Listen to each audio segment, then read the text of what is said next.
The People's Reform Party, founded by the former President Miriam Defensor Santiago, is going to adopt Congressman Dante Marcoleta as its candidate for the Senate.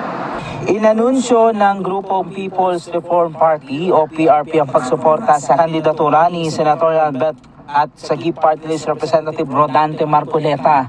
Yan ang ipinahayag ng grupo kasabay ng ilang araw bagong eleksyon 2025.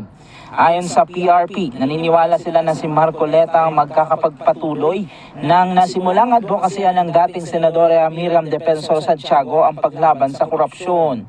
He continued fighting for the rights of the people and to fight the oppression being done to them. He is exposing all the anomalies